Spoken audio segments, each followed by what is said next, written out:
honor, glory, and weapons made of bronze. When we mention Mycenae, we inevitably think of the great civilization that dominated the Aegean Sea.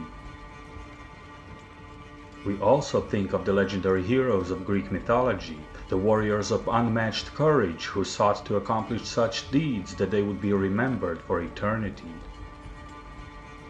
We think of the Trojan War and the semi-mythical expedition of the Achaean army which defeated the impregnable Troy and burned it to the ground. But before all of this, Mycenae was just one of the Bronze Age settlements in the region of Argolis. Throughout the early Bronze Age, between 3200 and 2000 BCE, only a small community existed on a naturally defensible hill on the northeastern corner of the Argive Plains.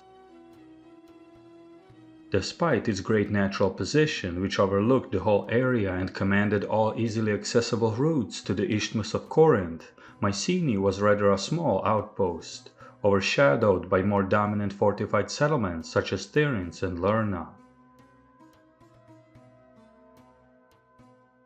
Not much is known about the population that inhabited the area besides the presumption that it originated from the Neolithic peoples of Peloponnese. However, towards the end of the 3rd millennium, things started to change. Period known as the Tiryns culture between 2200 and 2000 BC saw destruction of the fort of Lerna and its reduction to a comparatively minor settlement. Tiryns itself was possibly not destroyed, but rather went through a transitional period where the early Bronze Age culture blended with new elements associated with the emergence of patterned dark on light pottery class. This seemingly new culture, or a blend of cultures, is considered by the scholars to be ancestral to what would soon become the Mycenaean Greeks.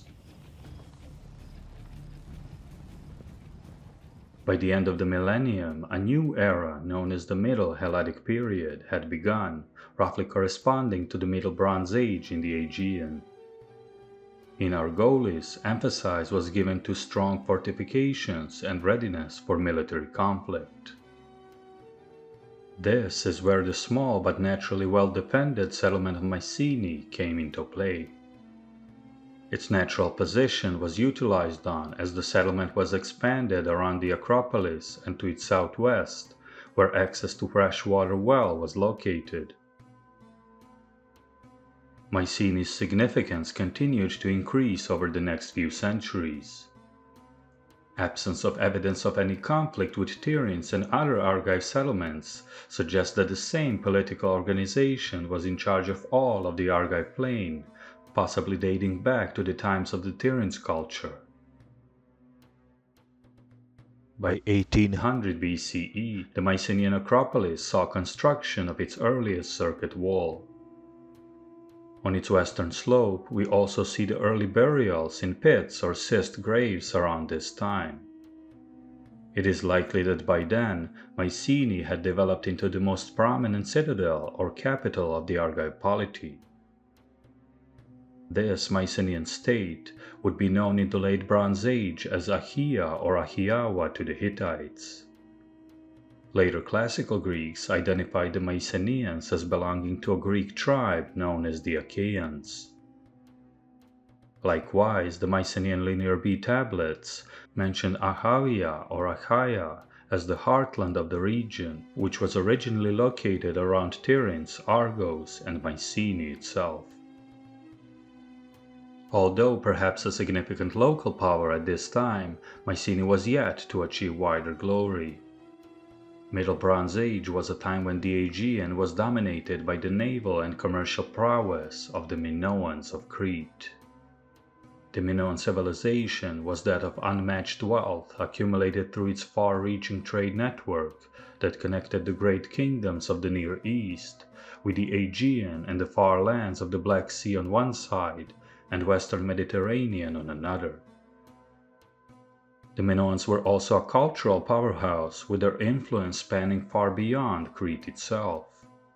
The Aegean Islands, coastal Asia Minor, and inevitably continental Greece itself all fell into the Minoan cultural and commercial orbit. Despite possessing a powerful navy, the Minoans are generally not considered to have been warlike. Unlike most other Bronze Age civilizations, the Minoan art and culture did not revolve around wars and battles, but instead focused on nature, luxury, colorful and beautiful motifs, religious practices, and sporting ceremonies. Besides establishing strategic outposts across the Aegean coasts, the Cretans did not take part in any known great wars of conquest. There is no doubt, however, that if anyone attempted to disrupt the Minoan economic and other interest in the Aegean, the Minoan navy would be quick to deal with such threat. On the other hand, the Mycenaeans were a warrior society, where honor and glory were the order of the day. The Mycenaeans were also merchants and skilled sailors themselves, which had allowed them to greatly profit from the commercial network established by the Minoans. By the early 17th century BCE, Mycenae saw construction of a royal cemetery, located to the west of the main entrance, just outside the Mycenaean Acropolis. This cemetery was known as the Grave Circle B. Over the course of a little more than a century, members of the Mycenaean ruling class were buried there, together with their weapons, but also jewelry, items of gold and silver, diadems, and lavish clothing, trimmed with gold. In one of the graves, an early death mask made of electrum was found, placed in a box beside an entombed body. The death masks in particular would increase in both number and quality as the power of the Mycenaean rulers grew. At about 1600 BC, a new royal cemetery was constructed just outside the original fortifications, the Grave Circle A. The cemetery was 90 feet in diameter and was a continuation of the earlier Grave Circle B, serving as the resting place of the Mycenaean ruling families. By this time, the rulers of Mycenae started getting buried with abundance of gold and silver, with full sets of weapons, ornate stuffs, and eventually the famed gold death masks. Soon enough, the influence and power of the Mycenaean elites spread not only across Argolis, but much of Peloponnese and further into the rest of the continental Greece. It is hypothesized based on the lack of local and regional warfare inside Argolis, and also based on the uniformly developed road network, that the territory of Mycenae included the fortress of Tiryns and settlements such as Argos, Asini, Midea, Nauplia, Cleonae, and others within its core territory. Also by this time, the Mycenaean settlements in neighboring Laconia were developing, although on a much smaller scale than those in Argolis. This meant that Mycenae was certainly the most powerful of all of the palatial centers on the Greek mainland. Other major centers such as Pylos and Thebes certainly existed by 1600, but those were comparatively smaller palaces, and areas under their respective control was nowhere near as developed, populated, or fortified as those in Argolis.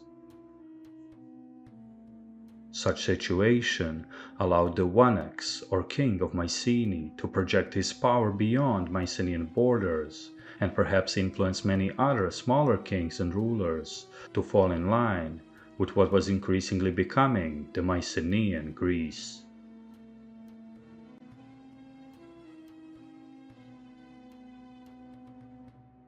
The Mycenaean history episodes will continue, so make sure to subscribe to the channel and click the bell button in order to get notified on the upcoming content.